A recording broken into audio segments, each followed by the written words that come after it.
आलाए हमारा। ए मुद्दइयो उस खाक को तुम खाक न समझो, ए मुद्दइयो उस खाक को तुम खाक न समझो, उस खाक में मदफून है शहे बतहा हमारा। उस खाक पे मदफून है शहे बतहा हमारा।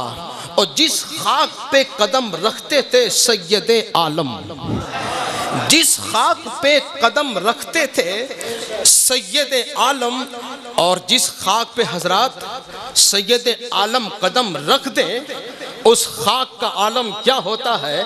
तो आला हजरत कहते हैं जर्रे झड़कर तेरी पैजारों के, जर्रे झड़कर तेरी पैजारों के ताजे सर बनते हैं सैयारों के।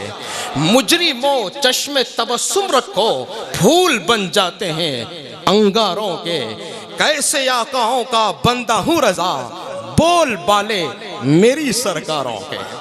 जिस खाक पे सैयदे आलम अपना कदम रखते हैं वो खाक के जर्रात सिर्फ सितारे ही नहीं बनते बल्कि सितारों के भी सर के ताज बनते हैं।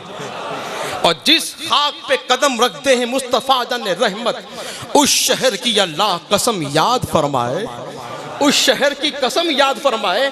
तो जिस खाक पे रख दे कदम सैयदे आलम, उस खाक पे कुर्बान दिले शैदाए हमारा, उस खाक पे कुर्बान दिले शैदाए हमारा। और उसने लक़ब खाक पाया शहनशाह से, उसने लक़ब खाक पाया शहनशाह से, जो हैदर कर्रार है कि मौला हमारा, जो हैदर कर्रार है कि मौला हमारा। और खम हो गई पुश्ते फलक ताना इस जमी से, जमीन कहने लगी ए आसमां मेरे अंदर बागो बहार है। आसमां ने कहा ए जमीन तेरे अंदर बागो बहार है तो कोई ऊंची बात नहीं, सुन मेरे अंदर चांद है। जमी बोली आसमां मेरे अंदर नहरें मौजूद हैं, प्यासे अपनी प्यास बुझा सकते हैं। तो आसमां ने कहा तेरे अंदर जब नहरें मौजूद हैं तो मेरे अंदर सूरज मौजूद है जो सारी कायनात को उजाला दे रहा है। जमी बोली ए आसमां मेरे अंदर ऐसी ऐसी अशियां रखी हैं कि इंसान अगर परखना चाहे तो अपनी जिंदगी को एक आसान तौर पे वो गुजार सकता है, ऐसे ऐसे सामान मुहैया मेरे ऊपर हैं। तो आसमान ने कहा ए ज़मीन तेरी बात कोई ऊंची नहीं है, सुन मेरे ऊपर और मेरे में अल्लाह तबारक व तआला ने ये सितारों की अंजुमन जगमगा के रखा है। जब सारी बातों पर उसकी हर बात आसमान जमीन की बात को कमजोर कर रहा था तो जमीन ने पलट के जवाब दिया ए आसमान सुन तेरे ऊपर सूरज है मैंने माना, तेरे ऊपर चांद है मैंने माना, तेरे ऊपर सितारे हैं मैंने माना, तेरे ऊपर सब कुछ हो मगर मेरे सुन मेरे ऊपर मदीना है तुझ पे मदीना नहीं है, मेरे ऊपर मदीना है तुझ पे मदीना नहीं है। ये जबान की जब सुनी है और जब उसने जब आसमान ने जब ये जुमला सुना तो आसमान की पीठ है ना वो टेढ़ी हो गई, वो टेढ़ी हो गई। आज भी आप देखें अपनी घर की छत से देखेंगे तो आसमान झुका हुआ नजर आएगा, हालांकि झुका हुआ नहीं है। इसी को आला हजरत कहते हैं कि हम हो गई पुश्ते फलक इस तानाए ज़मी से, खम हो गई पुश्ते फलक इस तानाए ज़मी से, सुन हम पे मदीना है वो है रुतबा हमारा, हम पे मदीना है वो है रुतबा हमारा। और जो खाक पाई वो खाक न पाई, रजा मर्तबा है रजा वही है आला हमारा। दुरूद पाक एक बार और पढ़ लें, अल्लाहुम्मा सल्ली अला सय्यदिना मुहम्मद वाला आले सय्यदिना मुहम्मद व अस्हाबिही व बारिक वसल्लिम सलातम व सलामन अलैका या हबीबी सय्यदी या रसूल अल्लाह सल्लल्लाहु अलैहि वसल्लम। अभी मुझसे कब्ल एक बेहतरीन खतीब से आपने पुरमग़ज़ ज़ाते औलिया पर मबनी बेहतरीन खिताब समाप्त कर लिया। अब थोड़ी देर के लिए हजरात मुझे भी आप बर्दाश्त करें कि मैं कल भी जिंदा थे, आज भी जिंदा हैं, सुबह क़यामत तक जिंदा हैं। और जिंदा भी हैं तो कैसे जिंदा हैं? जब रूहे मुस्तफ़ा सल्लल्लाहु अलैहि वसल्लम जस्ते अतहर से जब जुदा की गई और फरिश्तों की जमात इसी रूहे मुस्तफ़ा सल्लल्लाहु अलैहि वसल्लम को जब लेकर जब पहले आसमान पे चले, वहां रखना चाहा तो पहला आसमान है वो कांपने लगा, वो थरथराने लगा। कहा कि फरिश्तों क्या रख रहे हो? कहा कि हम रूहे नबी रख रहे हैं। पहले आसमान ने कहा, ए फरिश्तों यहां से ले चलो, मुझ में वो ताब नहीं, मुझ में वो ताकत नहीं कि मैं उसका एहतराम कर सकूं। कहीं ऐसा ना हो जर्रा बराबर भी बेअदबी हो गई तो कहीं ऐसा ना हो कि जमीन पे ढकेल दिया जाऊं, कहीं और ले चले। रूहे मुस्तफ़ा को फरिश्ते दूसरे आसमान पर ले चले। वहां रखना चाहा तो उसी आसमान ने कहा कि फरिश्तों क्या लेके आए हो? कहा कि रूहे मुस्तफ़ा लेके आए हैं। कहा कि फरिश्तों यहां से जल्दी ले चलो, मेरे अंदर भी ताकत नहीं, वुसअत नहीं, रूहे मुस्तफ़ा की मैं अच्छी तरह से ताज़ीम कर सकूं। जर्रा बराबर तौहीन हो गई तो कहीं ऐसा ना हो कि मेरे टुकड़े टुकड़े कर दिए जाए। फरिश्ते लेके चले तीसरे आसमान पर, वही गुफ्तगू हुई। चौथे आसमान पर पहुंचे, वही गुफ्तगू। पांचवें आसमान पर वही गुफ्तगू। छठे आसमान पर वही गुफ्तगू। सातवें आसमान पर वही गुफ्तगू। फरिश्तों ने अदब से अल्लाह की बारगाह में अर्ज किया, मौला ये सारे फरिश्ते और सारे आसमान वाले हैं, खुद आसमान भी यही कह रहा है कि कहीं लेके ही जाओ, हमारे अंदर वुसअत नहीं। परवरदिगार इस रूहे मुस्तफ़ा को निकाल तो लिया है जिसमें अतर से, ए मौला इस रूहे नबी को अब रखे तो कहाँ रखे? कोई ऐसी ताब ही नहीं किसी के अंदर कि रूहे मुस्तफ़ा को वो रख सके। तो हजरात परवरदिगार आलम की जानिब से निदा कि ए मेरे रहमत के फरिश्तों, दुनिया में कोई ऐसी जगह मैंने नहीं बनाई है जो रूहे मुस्तफ़ा की ताब ला सके। इसलिए कि जिस नबी पे कुरान नाजिल हुआ है, तो हजरात अंदाजा तो कीजिए, वो रब्बे मुतलक, वो कादिर मुतलक है। अगर वो चाहता तो कुरान को न जाने दरिया पे भी नाजिल कर सकता था, वो चाहता तो पहाड़ों पे नाजिल होता, मगर पहाड़ भी रेजा रेजा हो जाता, वही समंदर खुश्क हो जाता। और रब्बे कदीर जल्ल जलालहू व मन वालहू को ये रोशन बात थी कि मैं किसी और के सीने में भी कुरान रख सकता था, लेकिन दुनिया में किसी का सीना मेरे महबूब के सीने जैसा है ही नहीं। तो किसी और जगह पर कुरान न रखा। कुरान को रखने के लिए अल्लाह ने जो जगह को मुंतखब किया है वो सीने मुस्तफ़ा है। अब रूहे नबी है, दुनिया में कोई जगह है ही नहीं जिस पे जस्दे अतहर से जुदा करने के बाद इस रूहे नबी को रखा जाए। तो गैब से आवाज आई, मेरे फरिश्तों, दुनिया में कोई ऐसी जगह है ही नहीं जो मेरे नबी की रूह को कोई रख सके। तो मौला करे तो क्या करे, तेरा हुक्म था कुल्लु नफ्सिन ज़ाइक़तुल मौत की बुनियाद पर हमने रूह मुबारक निकाल तो लिया है, लेकिन रखे तो कहाँ रखे? इसलिए कि मोमिन की शान है, आमाल मर्तबे के एतबार से उनका रूहों का ठिकाना है। किसी की रूह उसकी कब्र पर है, किसी की रूह आला इल्लीन में है, किसी की रूह प्रवास करती रहती है। मौला ये किसी गैर की रूह नहीं है, ये सय्यदुल अंबिया की रूह है। रखे तो कहाँ रखे? तो गैब से आवाज आई, फरिश्तों अरे जहां से लेके आए हो उसी जिस्म में रख दो। हाथ में खिलौने, मोबाइल एक खिलौना ही तो है। 20 या 25% हजरात में दावे से कह रहा हूं कि सही उसका यूज है, लेकिन 80% आप देखो उसका गलत यूज हो रहा। जवान लड़की के पास मोबाइल है, बाप पूछता तक नहीं बेटी क्या कर रही है मोबाइल से, वेबसाइट चल रही है, कोई नाइट में क्या यार देख रहा है, हमारा जवान इसी में पड़ा हुआ है, मस्जिदों की तरफ नहीं आ रहा है। अरे वही टीवी और वही तुम्हारा मोबाइल तुम्हें बेचैन कर दे। अरे ए मुसलमानों, तुम बेचैन हो के तुम फिर घबरा के जिंदगी बर्बाद मत करो। अगर चैन चाहते हो तो आओ वाली सूरत के कदमों में आकर इनकी मस्जिद में नमाज पढ़ लो, कसम वल्लाह चैन मिल जाए। हमें करनी है शहनशाह पता की रजा जोई, वो जो अपने हो गए तो रहमत परवरदिगार अपनी।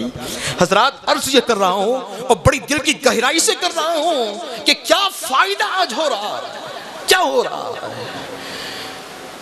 जरा औलिया अल्लाह की सीरत को तो आप पढ़ो, वालिय सूरत ही तो है। इबादत देखो, इनकी रियाजतें देखो, इनकी सहाबत देखो, मुर्शिद का अदब देखो और अल्लाह की बारगाह में झुकना देखो। वालिय सूरत यही तो कहते थे मुझे इस जगह सुकून मिल रहा, यहीं आके इबादत और रियासतें करते थे और इशारा कर रहे थे कि यहाँ सुकून मिल रहा है और सुबह कयामत तक या महबूब तुझे यही सुकून मिलेगा। वही जमीन है, वही जमीन का टुकड़ा है। लेकिन हजरात बिल्कुल हमें परवाह ही नहीं है। और इसके बाद वो नतीजे आते हैं कि जब हमारी औलाद बेराह हो जाती है, जब राह से भटक जाती है, इसके बाद माँ बाप रोते हैं कि हमारी लड़की भाग गई। अस्तगफिरुल्लाह। मुसलमानों जरा आंखें खोलो। इसलिए मैं कह रहा हूं ना कि कभी भी औलिया अल्लाह की बारगाह में जब जाओ ना तो हजरात दुआएं मांगो कि हुजूर रूहानी है। हजरात बात पे बात आई तो सुनो, वही हजरत महमूद शाह चिराग जूनागढ़ वालिय सौरठ है। कौन कहता है कि नबी को इल्म गैब नहीं है? इन नादानों से कह दो, अरे नबी की शान तो अरफो आला है, इनके गुलामों की शान को तुम अगर पहचान लोगे तो वही समझ लो कि नबी की पहचान हो जाएगी।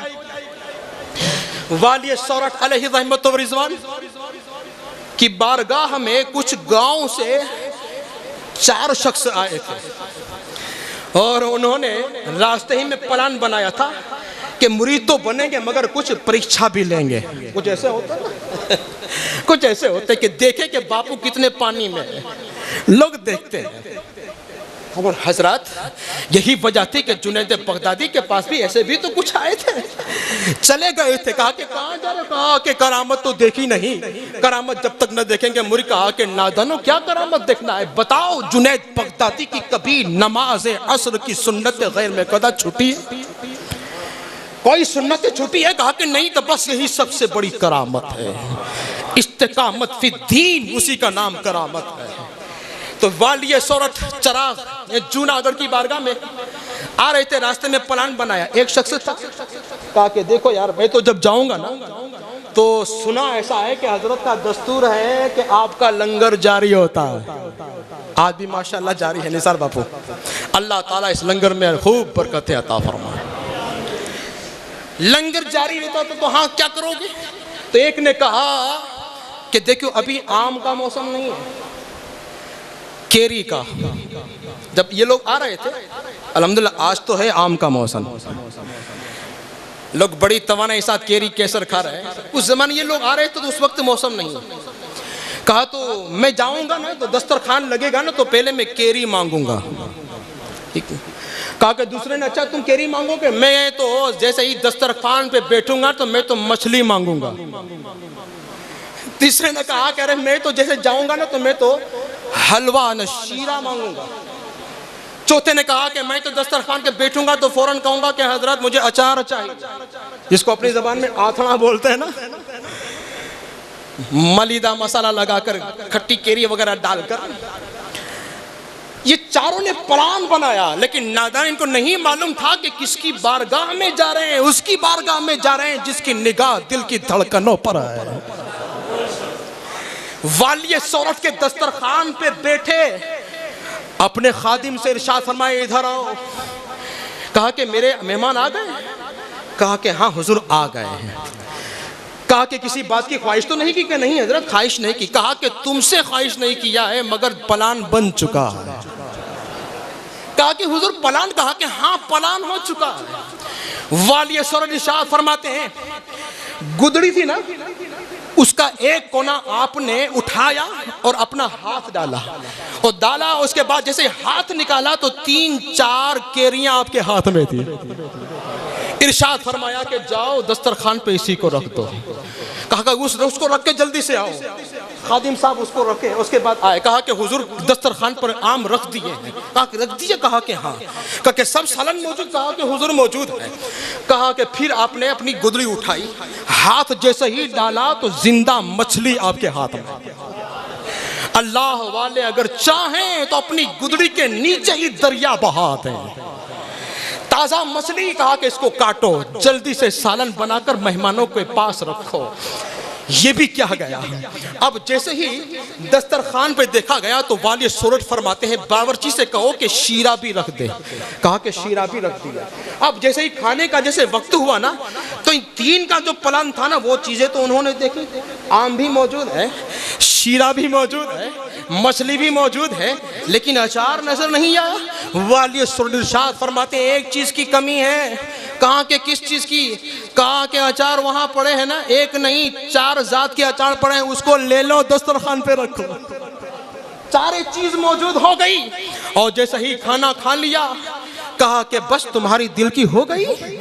तो चारों बड़े शर्मिंदा हुए, कदमों में गिर गए कि माना के वालिय सौरठ जब मैया महमूद का ये इल्म है तो मोहम्मद का इल्म कितना होगा, आपके आका का इल्म कितना होगा। हुजूर हम माफी चाहते हैं, हमको माफ कर दो। माफ कर दिया। ताकि अब हाथ बढ़ाओ, अपना मुरीद कर लो। हजरत ने मुरीद कर लिया। ये सोहबत रूहानी से वो फैज उन्होंने हासिल किया है। और मैं अर्ज खास साथ में ये भी करूं कि हजरत यही वाली सोरठ है जो मेमनवाड़ा, जो बाबा की डेली जो बोलते हैं, वहां आपका मकान था। अल्लाह अकबर। कहाँ के हैं ये? पाकिस्तान नंडर ठट्ठा से फैज देने के लिए जूनागढ़ आया है। कोई मामूली हस्ती नहीं है। अल्लाह अकबर। और जब वालिद मोहतरम हजरत शेख मोहम्मद इलियास अलैहि रहमत व रिजवान के साथ जब हज के लिए गए और दरबार रिसालत में दुरूद शरीफ पढ़ते पढ़ते ख्वाहिश की कि मौला मेरे आका मुझे रूहानियत जो आपसे मिलने वाली है वह मुझे अता करें। तो दुरूद शरीफ पढ़ते पढ़ते वाली सोट की आंख लग जाती है, ख्वाब में दीदारे मुस्तफा नसीब होता। सरकार इरशाद फरमाते हैं कि मियां महमूद तुम्हारा रूहानी हिस्सा जाओ हिंदुस्तान में सौराठ की जमीन पे पहुंचो, वहां जूनागढ़ है वहां रखा। अल्लाह अकबर। रूहानी हिस्सा तुम्हें वहीं मिलेगा। फिर अपने वतन पे आए, माँ बाप से इजाजत चाहिए लेकिन जुदाई बेटे की बर्दाश्त न हुई। माँ भी साथ में चली, बाप भी साथ में चले, भाई तो पीछे से आए। ये पूरे के पूरे सब ये इसी जूनागढ़ की सरजमीन पर तशरीफ फरमा हुआ है। हजरात उसी में आप देखिए, उसी सीरिया मुल्क शाम के हमा शरीफ से 4 भाई जो खानदान कुरैश से ये उड़ते हुए वहां से